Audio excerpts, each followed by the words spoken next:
जय हिंद मित्रों। इस वीडियो में हम आर्टिकल डॉलर टुडे रुपी टुमारो के बारे में डिस्कशन करेंगे। इसे लिखा है अरविंद पनघड़िया ने, जो कि कोलंबिया यूनिवर्सिटी के प्रोफेसर हैं।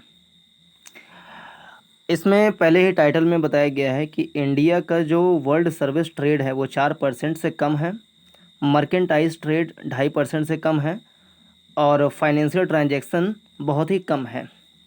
ये तीन चीज़ क्या होता है, जो BOP होता है, balance of trade, balance of payment. तो बैलेंस ऑफ पेमेंट में तीन तत्व होते हैं, तीन चीज़ मिल करके बनाती है बैलेंस ऑफ पेमेंट। उसमें से एक होता है करंट अकाउंट,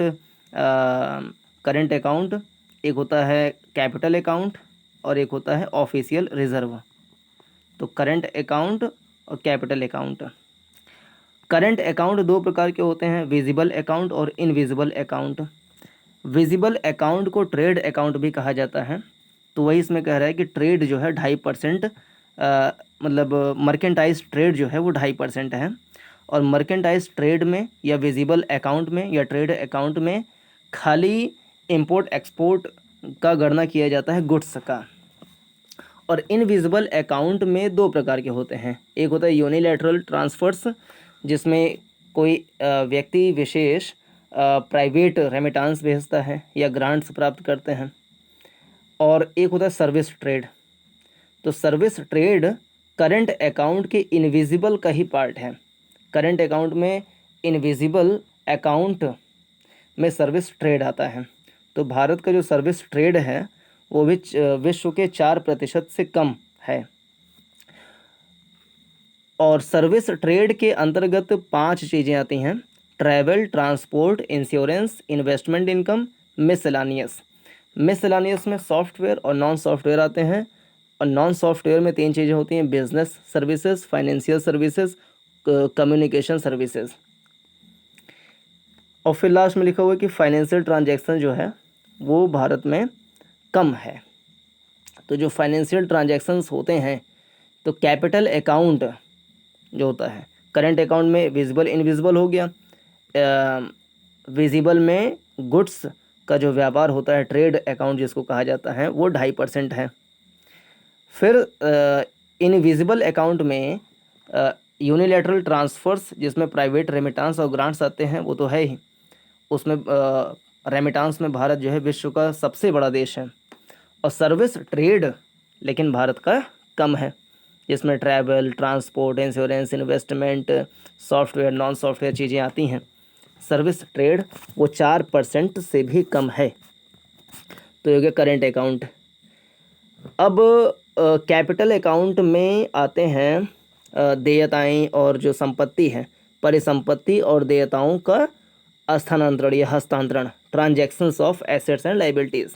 जैसे कि भारत में FDI का इनफ्लो कितना है, FPI कितना है, ECB यानी कि बाहरी बाज़ारों से या बाहरी देशों से हम कितना कमर्शियल बोरोइंग करते हैं, ECB एक्सटर्नल कमर्शियल बोरोइंग्स। फिर NRI डिपॉजिट्स, एक्सटर्नल असिस्टेंस कितना प्राप्त कर रहे हैं, यानी IMF को छोड़ करके जो एक्सटर्नल असिस्टेंस हैं वो आते हैं कैपिटल अकाउंट में।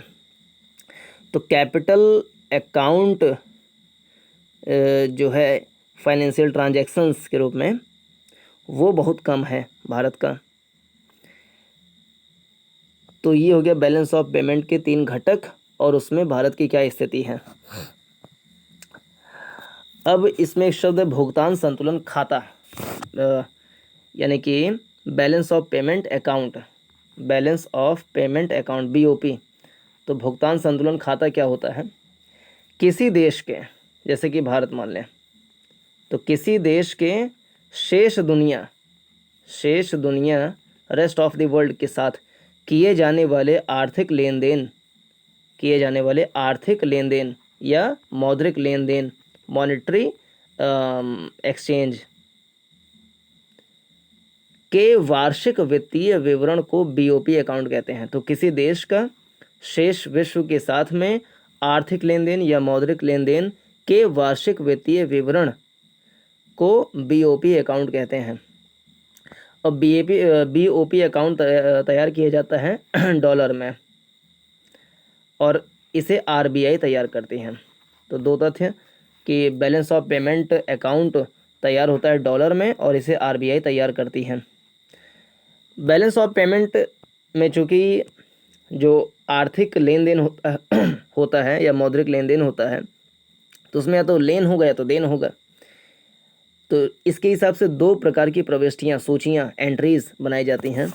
एक होता है डेबिट प्रविष्टि, डेबिट, और एक होता है क्रेडिट प्रविष्टि। ये क्या होता है?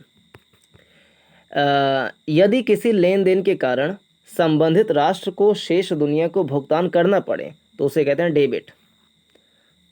यानी बैलेंस ऑफ पेमेंट में शेष दुनिया के साथ में लेन देन किया जाता है, उसका वार्षिक वित्तीय विवरण तैयार किया जाता है। उसमें अगर वो देश शेष विश्व को भुगतान कर रहा है तो उसे कहते हैं डेबिट प्रविष्टि, डेबिट एंट्री। इसका उल्टा और जो बीओपी अकाउंट है वो हर साल बनता है, ठीक है। कोई भी लेन देन जिसके चलते यदि संबंधित राष्ट्र को शेष दुनिया से भुगतानों की प्राप्ति होती हो तो वह क्रेडिट अकाउंट, क्रेडिट एंट्री या क्रेडिट प्रविष्टि का निर्माण करता है। कोई भी राष्ट्र इस बात की कोशिश करता है कि डेबिट और क्रेडिट प्रविष्टियों में संतुलन हो जाए, या जितना हम भुगतान कर रहे हैं उतना हमें भुगतान हो जाए, इसका प्रयास करता है। यदि स्वाभाविक रूप से संतुलन नहीं होता है तो अन्य विधियों से संतुलन लाया जाता है। तो अन्य विधियां क्या हो सकती हैं? चार चीज़ें, जैसे विदेशी निवेश, FDI, FPI, ECB, NRI credits, NRI deposits, external assistance, इन सब के रूप में हम विदेशी निवेश प्राप्त कर लें या रेमिटांस प्राप्त करें। फिर फॉरेन रिज़र्व के रूप में हम इसका समायोजन कर सकते हैं। फॉरेन रिज़र्व में या फॉरेन एक्सचेंज रिज़र्व में हम गोल्ड और विदेशी मुद्रा, इन सबको रखा जाता है। फॉरेन करेंसी एसेट्स होते हैं, गोल्ड होता है, और आईएमएफ की जो मुद्रा है एसडीआर, वो उसको रखा जाता है। और आरटीपी, रिज़र्व ट्रेंची पोजीशन, इसे रखते हैं। तो ये चारों चीज़ें अगर अच्छी मात्रा में है तो फॉरेन रिज़र्व अच्छा है, विदेशी भंडार या विदेशी मुद्रा भंडार पर्याप्त है। तो इससे डेबिट और क्रेडिट में संतुलन स्थापित किया जा सकता है। अगर हमें भुगतान ज़्यादा करना पड़ रहा है तो हम अपने इन सारी चीज़ों को बढ़ा दें, डिस सेविंग करके और ऋण लेकर के हम इसको कर सकते हैं। डिस सेविंग यानी जो सेविंग हमने किया है, बचत किया है, उसको हम इन्वेस्टमेंट कर दें। तो इस रूप में डेबिट क्रेडिट का संतुलन स्थापित किया जा सकता है। अब आगे, there has been growing chatter in policy circles about turning the Indian rupee into an international currency. यानी ऐसा पॉलिसी सर्कल में नीति निर्माताओं के बीच में यह विचार चल रहा है कि भारतीय मुद्रा जो रुपए है उसको अंतर्राष्ट्रीय मुद्रा के रूप में हम कैसे चेंज कर दें, कैसे हम इसका इंटरनेशनलाइजेशन करें।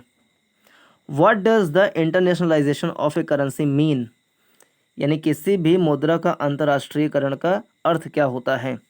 What challenges does India face in pursuing the objective? Bharat को कौन कौन सी चुनौतियों का सामना करना पड़ सकता है यदि भारतीय मुद्रा का अंतर्राष्ट्रीयकरण किया जाता है। And should India take proactive steps to promote rupee internationalization? और क्या भारत को अपनी मुद्रा को अंतर्राष्ट्रीयकरण करने के लिए सक्रिय रूप से कदम उठाने चाहिए? तो 3-4 प्रश्नों पर इस आर्टिकल में विचार किया गया है कि इंटरनेशनलाइजेशन ऑफ करेंसी का अर्थ क्या होता है। दूसरा, भारत यदि इंटरनेशनलाइजेशन ऑफ इंडियन रुपी करता है तो उसके ध्येय क्या हैं, उद्देश्य क्या हैं, लक्ष्य क्या है, और क्या भारत को इंडियन रुपये का इंटरनेशनलाइजेशन करने के लिए सक्रिय कदम उठाना चाहिए। इन 3 प्रश्नों पर विचार किया गया है इस आर्टिकल में। Domestically a currency such as the rupee serves the 3 functions. यानी घरेलू रूप में जो करेंसी होता है वो 3 कार्य करता है। ए मीडियम ऑफ एक्सचेंज, यानी कि विनिमय का साधन होता है, माध्यम होता है। ए यूनिट ऑफ अकाउंट, यानी खाता का इकाई होता है कि हम मेरे पास कितना धन है, कितनी सामग्री है, कितने गुड्स हैं, सर्विस हैं, तो उसका एक अकाउंट होता है, मतलब यूनिट होता है। And a store of value, तो domestically a currency such as the rupee serves three functions: a medium of exchange, a unit of account and store of value. अगर मुद्रा की बात करें, मुद्रा क्या है, तो मुद्रा कोई भी ऐसी वस्तु है, मुद्रा कोई भी ऐसी वस्तु है जिसे लोग लेन देन के लिए सामान्य रूप से स्वीकार करते हैं। इस प्रकार मुद्रा में सामान्य स्वीकार्यता का गुण होता है, इसे कहते हैं मुद्रा। तो मुद्रा कोई भी ऐसी वस्तु है जिसे लोग लेन देन के लिए सामान्य रूप से स्वीकार करते हैं। इस प्रकार मुद्रा में सामान्य स्वीकार्यता का गुण होता है। एक वैधानिक मुद्रा क्या है, लीगल टेंडर क्या है? ऋणों के भुगतान, सेटलमेंट ऑफ डेट समेत विभिन्न प्रकार के लेन देनों के लिए जिसे वैधानिक रूप से स्वीकार करना अनिवार्य होता है, उसे कहते हैं वैधानिक मुद्रा। ऋणों के भुगतान, settlement of debt, settlement of debt, ऋणों के भुगतान, सेटलमेंट ऑफ डेट, ऋणों के भुगतान समेत विभिन्न प्रकार के लेन देनों के लिए जिसे वैधानिक रूप से स्वीकार करना अनिवार्य होता है, उसे कहते हैं वैधानिक मुद्रा। ये दो प्रकार की होती हैं: लिमिटेड लीगल टेंडर जैसे क्वाइंस, अनलिमिटेड लीगल टेंडर जैसे बैंक नोट्स। अब मुद्रा के तीन कार्य होते हैं, मुद्रा के कार्य में मुद्रा के तीन कार्य होते हैं। एक विनिमय का माध्यम होता है, ये मीडियम ऑफ एक्सचेंज, और मूल्य का एक भंडार होता है, ए स्टोर ऑफ वैल्यू, और लेखांकन की इकाई होती है, यूनिट ऑफ अकाउंट। तो मुद्रा के तीन कार्य: विनिमय का माध्यम, मूल्य का एक भंडार, लेखांकन की इकाई। विनिमय का माध्यम, मूल्य का एक भंडार, लेखांकन की इकाई। मुद्रा के तीन कार्य: विनिमय का माध्यम, मूल्य का एक भंडार, लेखांकन की इकाई। मुद्रा के तीन कार्य होते हैं: विनिमय का माध्यम, मूल्य का एक भंडार, लेखांकन की इकाई। मूल्य का एक भंडार, लेखांकन की इकाई। और मुद्रा यानी मनी और चलन, करेंसी में क्या अंतर होता है? मुद्रा एक व्यापक शब्द है जिसमें चलन के साथ साथ अन्य उपकरण भी शामिल किए जाते हैं जिनसे लेन देन किया जा सकता है। मुद्रा एक व्यापक शब्द है जिसमें चलन के साथ साथ, चलन माने करेंसी, मुद्रा एक व्यापक शब्द है जिसमें चलन के साथ साथ अन्य उपकरण भी शामिल किए जाते हैं जिनसे लेन देन किया जा सकता है। चलन में बैंक नोट और सिक्कों को सम्मिलित किया जा सकता है जिन्हें वैधानिक मुद्रा कहा जा सकता है। इसे एक चित्र द्वारा दिखाया जा सकता है, जैसे सर्कल है, इसके अंदर में करेंसी हो गया और इसके अंदर में डिमांड डिपॉजिट हो गया, डीडी, डिमांड डिपॉजिट, मांग पत्र। तो ये मनी है, बड़ा गोला मनी है। तो मनी के अंदर में करेंसी भी आता है, करेंसी भी मनी है, इन्हें सभी करेंसी मनी होते हैं। लेकिन सभी प्रकार की मनी करेंसी नहीं होते हैं। मनी डीडी भी है, डिमांड ड्राफ्ट भी है, क्योंकि मुद्रा क्या है, मुद्रा कोई भी ऐसी वस्तु है जिसे लोग लेन देन के लिए सामान्य रूप से स्वीकार करते हैं। तो डीडी बनवा लिया तो डीडी भी स्वीकार करते हैं, चेक बनवा लिया उसको भी स्वीकार करते हैं, कोड हो सकता है, को विशेष प्रकार का स्कैन करने वाला कोड हो सकता है, तो वो भी मनी है क्योंकि उसको लेन देन के लिए स्वीकार किया जाता है।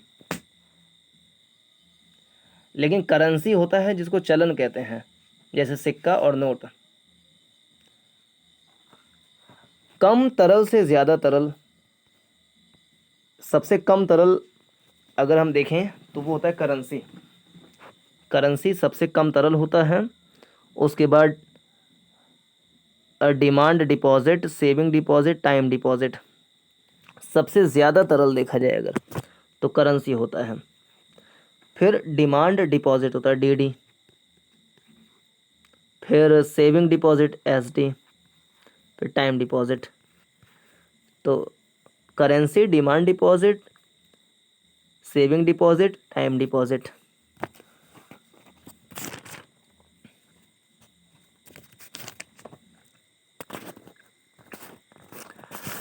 तो domestically a currency such as a rupee serves three functions: a medium of exchange, विनिमय का माध्यम, ए यूनिट ऑफ अकाउंट यानी कि लेखांकन की इकाई, ए स्टोर ऑफ वैल्यू यानी कि मूल्य का भंडार।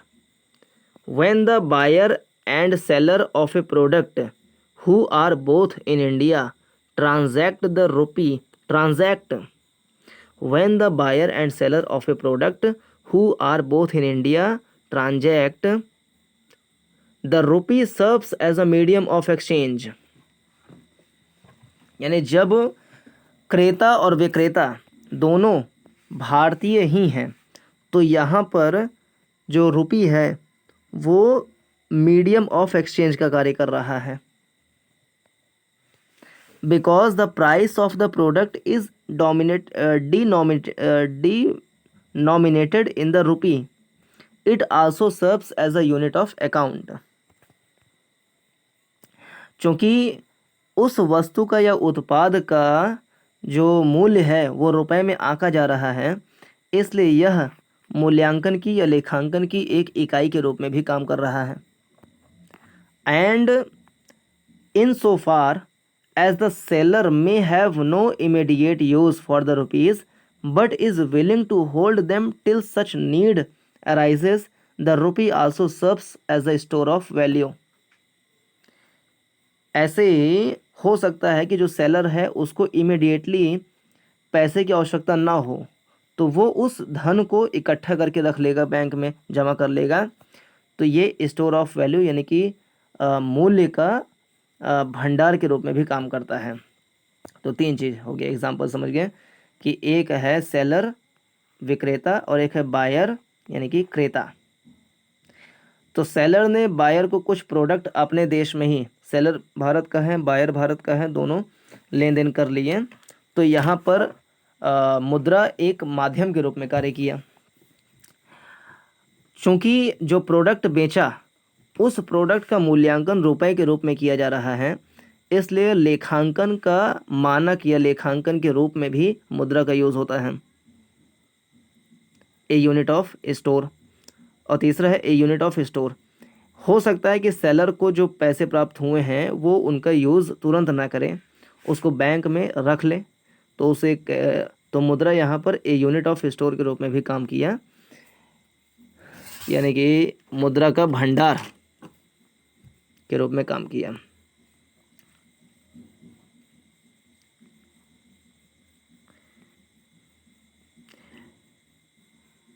Internationalization of the rupee means that it serves one or more of these functions when either the buyer or the seller or both are located outside India। यानी मुद्रा का अंतर्राष्ट्रीयकरण करने का अर्थ ये होगा कि जो मुद्रा है वो इन तीनों में से एक या एक से अधिक कार्य को देश के बाहर स्थित सेलर और बायर के बीच में कर सकता है। यानी कोई फ्रांस में बैठा हुआ है और वहाँ पे कोई सेलर है कोई किसी प्रोडक्ट का और बायर है, तो सेलर और बायर के बीच में जो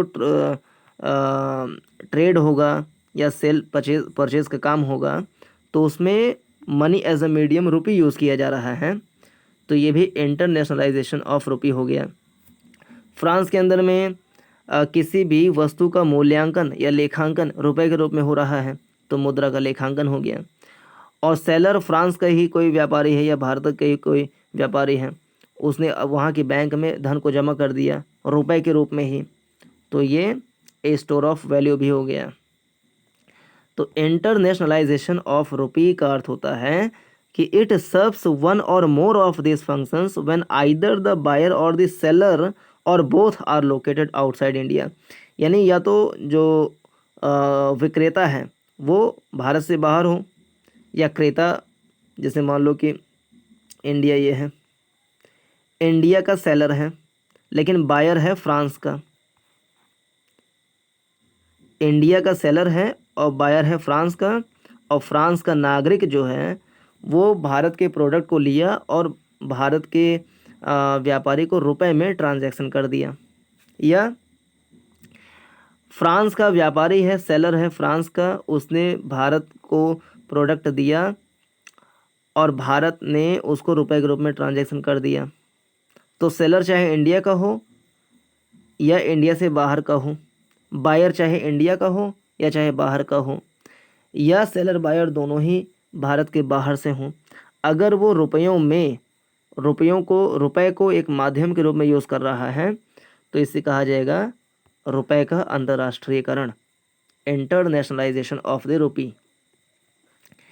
In the extreme case, think of the rupee as the only currency in circulation in the world. In the extreme case, think of the rupee as the only currency in circulation in the world. एक minute के लिए चरम मतलब extra ordinarily तरीके से सोचा जाए, अगर रुपी दुनिया में सर्कुलेशन का एकमात्र माध्यम बन जाए तो it will then be the medium of exchange, a unit of account and a store of value domestically as well as internationally. तो इससे क्या होगा कि विनिमय के माध्यम, लेखांकन की इकाई और मूल्य का संचय या मूल्य का संग्रहण के रूप में मुद्रा, भारतीय मुद्रा रुपया, वो घरेलू और अंतर्राष्ट्रीय दोनों रूपों में कार्य करेगी। ये अर्थ हो गया। In reality, most countries have their own currencies to perform three functions domestically. वास्तव में ये है कि लगभग अनेक देश की जो मुद्राएं होती हैं, अपनी मुद्राएं होती हैं और वो घरेलू रूप में यही तीन कार्य कर रहे होते हैं। But one or more currencies must serve these functions when residents of two different countries transact.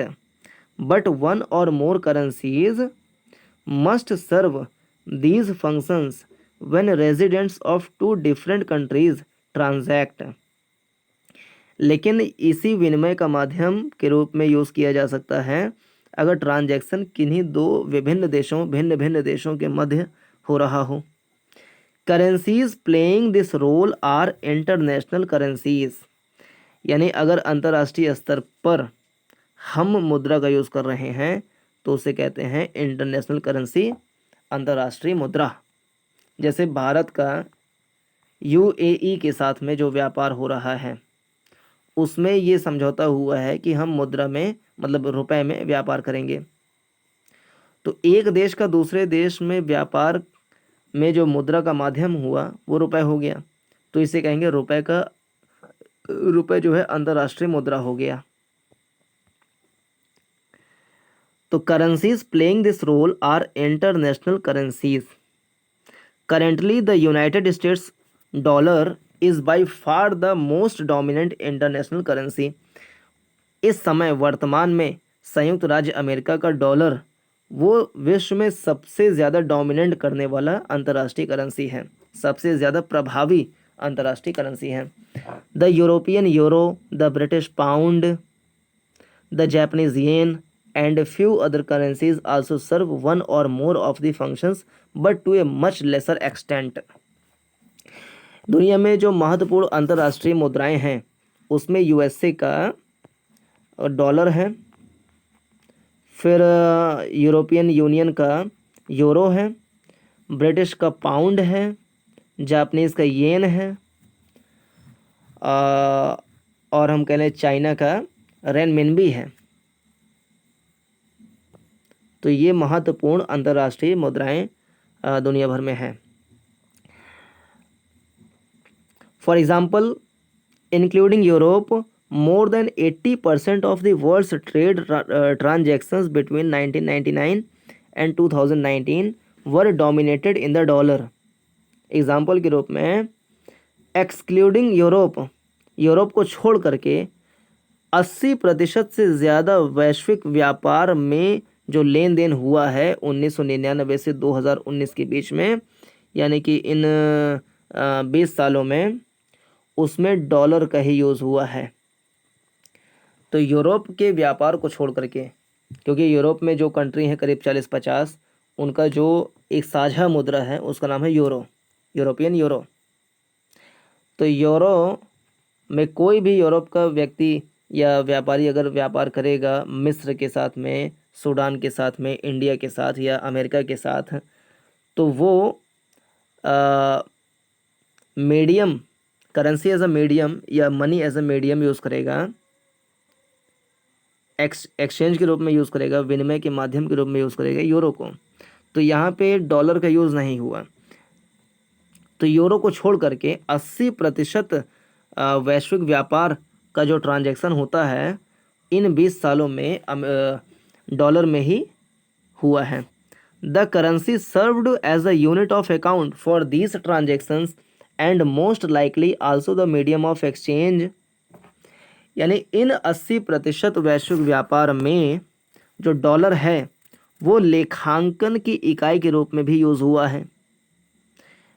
जैसे मिस्र में कोई उत्पाद बन रहा है या भारत में कोई उत्पाद बन रहा है जिसको अंतर्राष्ट्रीय स्तर पर बेचा जाना है, तो उसका मूल्यांकन किया जाएगा डॉलर के रूप में। And most likely also the medium of exchange, और मीडियम ऑफ एक्सचेंज के रूप में भी डॉलर का यूज़ किया जा रहा है। Euro was the only other significant currency to have these roles. Dollar के बाद यूरो जो है वो सबसे महत्वपूर्ण मुद्रा के रूप में है जिनका मीडियम ऑफ एक्सचेंज और यूनिट ऑफ अकाउंट के रूप में यूज़ किया जाता है।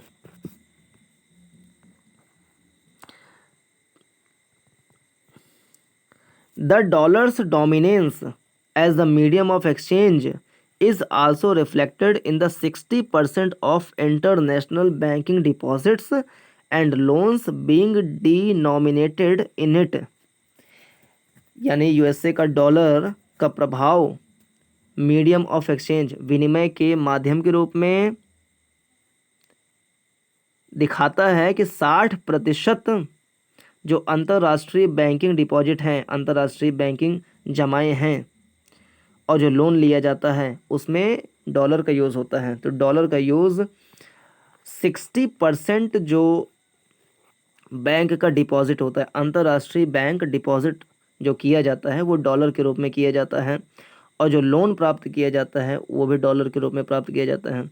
तो डॉलर को ही डिपॉजिट किया जाता है और डॉलर में ही लोन लिया जाता है 60% दुनिया भर में, और दुनिया भर का 80% जो व्यापार है, ट्रांजैक्शन का माध्यम है, वो भी डॉलर है।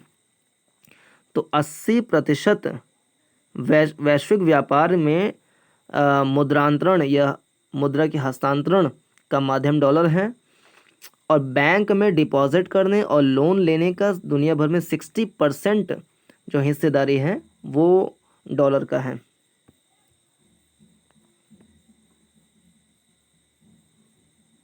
The dollar also remains the principal store of value. यानी कि धन को अगर यूज़ नहीं करना है, उसको जमा करना, डिपॉजिट करना है, तो स्टोर ऑफ वैल्यू यानी कि मूल्य का संग्रहण के रूप में भी यूज़ किया जाता है अंतर्राष्ट्रीय स्तर पर। With the world's central bank holding 60% of the reserve in it. यानी विश्व के जो सेंट्रल बैंक हैं, जैसे भारत में आरबीआई है, रिजर्व बैंक ऑफ इंडिया, ऐसे चाइना में होगा, पाकिस्तान में होगा, अलग अलग देशों में एक सेंट्रल बैंक होता है। तो दुनिया भर के सेंट्रल बैंक में स्टोर ऑफ वैल्यू यानी मूल्य का, मुद्रा का मूल्य के रूप में जो संग्रहण होता है वो लगभग 60% है। तो यहाँ पर 3-4 तथ्य हैं, उसको फिर से रिवाइज करें। 80%, 1999 से 2019 के बीच में 80% वैश्विक व्यापार में ट्रांजैक्शन के माध्यम के रूप में डॉलर का यूज़ किया गया, और इंटरनेशनल बैंकिंग डिपॉजिट और लोन में अंतर्राष्ट्रीय रूप स्तर पर बैंक में जो जमा किया गया और बैंक से जो लोन प्राप्त किया गया उसमें 60% डॉलर का यूज़ किया गया है, और स्टोर ऑफ वैल्यू यानी धन को संग्रहित करने, मूल्य का भंडार करने के रूप में भी 60% डॉलर का यूज़ किया गया। Against this backdrop India faces A number of challenges in internationalizing the rupee।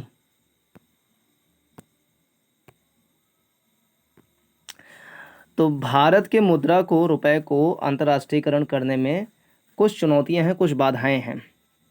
जैसे अंतर्राष्ट्रीय व्यापार मतलब अंतर्राष्ट्रीय मुद्रा के रूप में रुपए का यूज़ करना है, तो जाहिर सी बात है कि अगर आपका वैश्विक व्यापार में अच्छी खासी हिस्सेदारी है, हमारा अगर उत्पाद दुनिया के विभिन्न देशों में जाता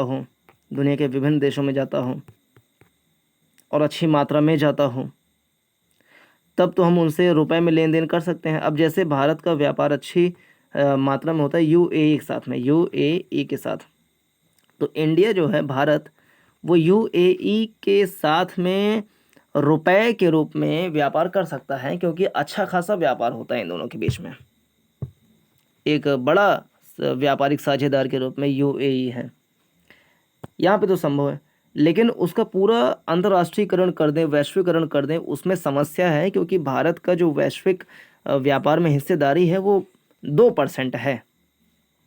जैसे वैश्विक व्यापार में बैलेंस ऑफ पेमेंट के हिसाब से अगर देखा जाए तो किसी एक देश का शेष दुनिया के साथ में मौद्रिक लेन देन या आर्थिक लेन देन के वार्षिक वित्तीय विवरण को कहा जाता है बैलेंस ऑफ पेमेंट, यानी कि भुगतान संतुलन खाता। इसमें 3 बातें होती हैं: करेंट अकाउंट, कैपिटल अकाउंट, और जो बाहरी होते हैं ट्रांजैक्शंस। ये 3 चीज़ें उसमें शामिल होती हैं, है ना।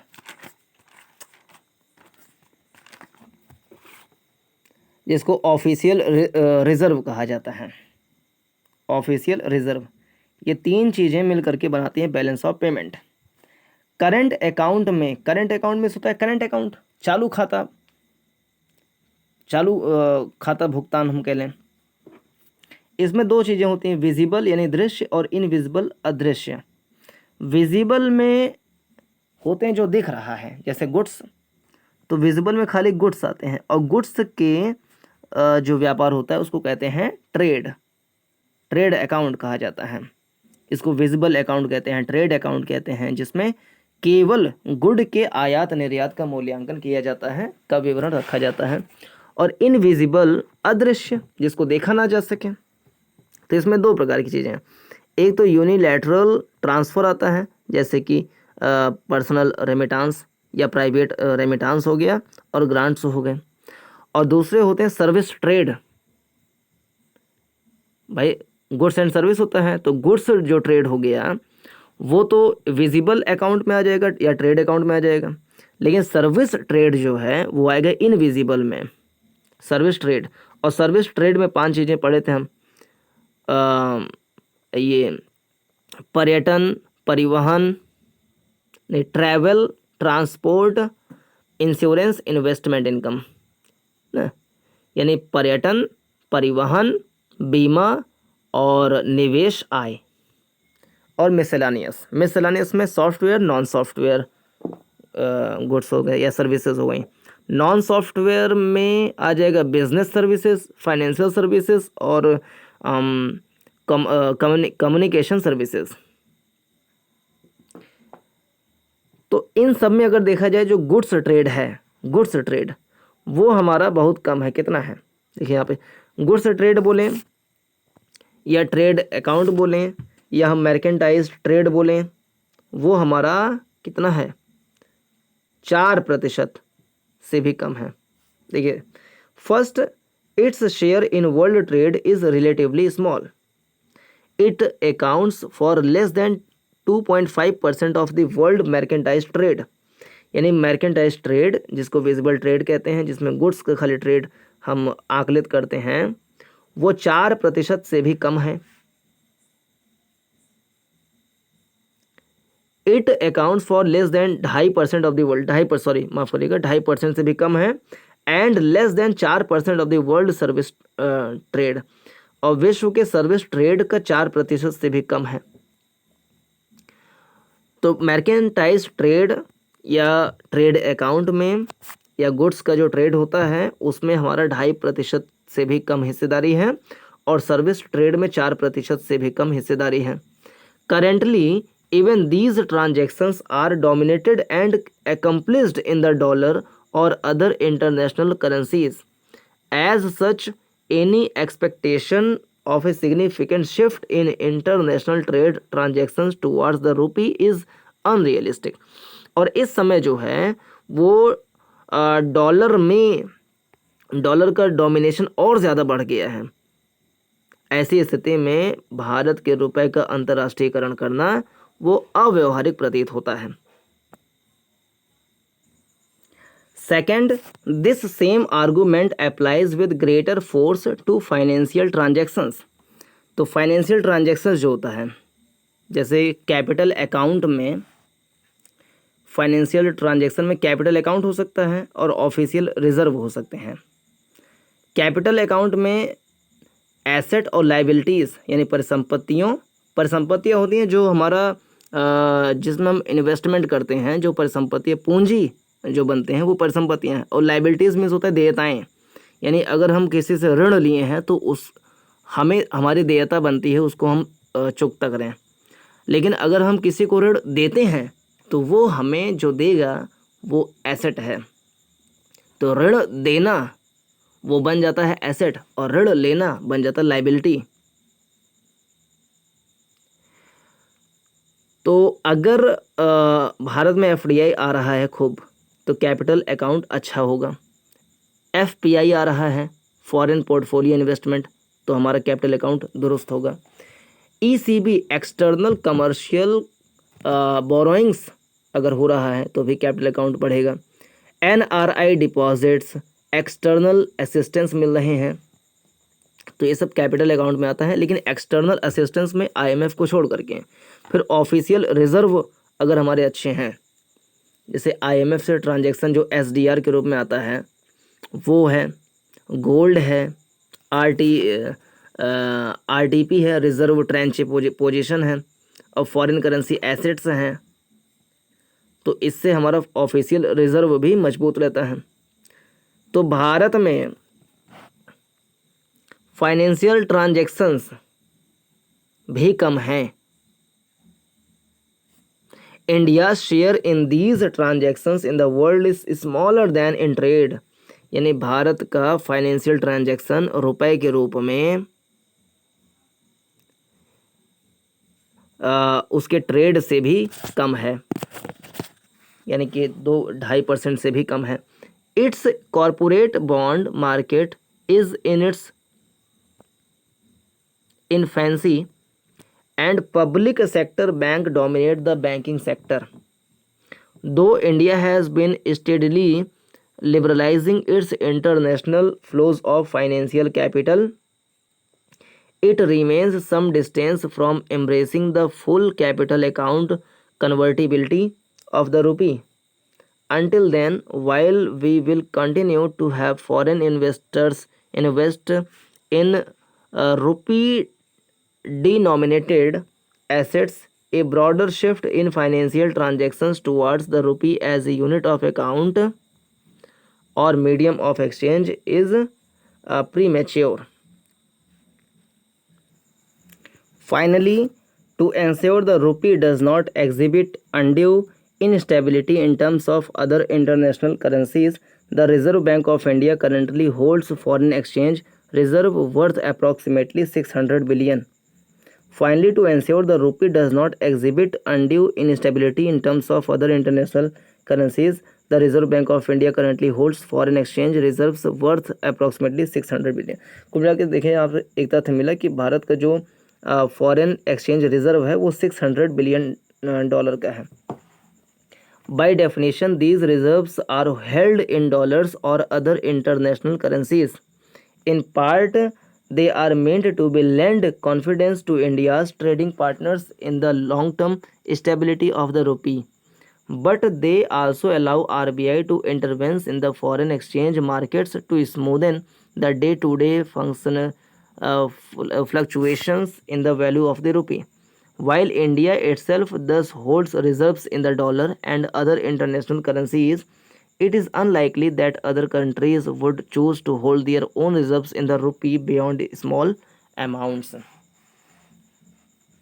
ये भी एक चुनौती है कि दुनिया के अन्य देश जो है वो रुपये को अपने फॉरेन एक्सचेंज रिजर्व के रूप में सुरक्षित रखेंगे, तो इसकी संभावना कम दिखती है, मतलब जो समृद्ध देश हैं वहाँ पर।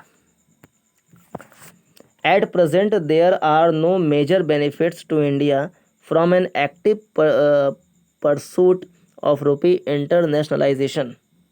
निष्कर्ष बता रहे हैं कि भारत को मुद्रा के रुपए के अंतर्राष्ट्रीयकरण पर विचार छोड़ना चाहिए। पहले अपना जो मर्केंटाइज ट्रेड है, सर्विस ट्रेड है, फॉरेन एक्सचेंज रिजर्व है, इंटरनेशनल ट्रांजैक्शंस है, उसको बढ़ाना चाहिए।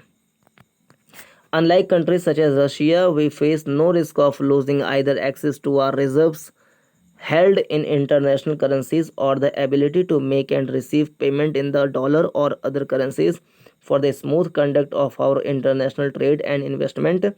To the extent that the use of the rupee as the medium of exchange, unit of account, or store of value facilitates our international trade and investment transactions, internationalization of the rupee is welcome, but we should refrain from compromising on larger objectives such as ensuring a stable rupee by for example, prematurely embracing full capital account convertibility of the rupee merely for the sake of speeding up rupee internationalization. Instead, let us grow our economy, trade, and two-way foreign investment, and rupee internationalization will follow. तो ये रहा इस article का discussion. पूरा देखने के लिए धन्यवाद। नमस्कार, जय हिंद।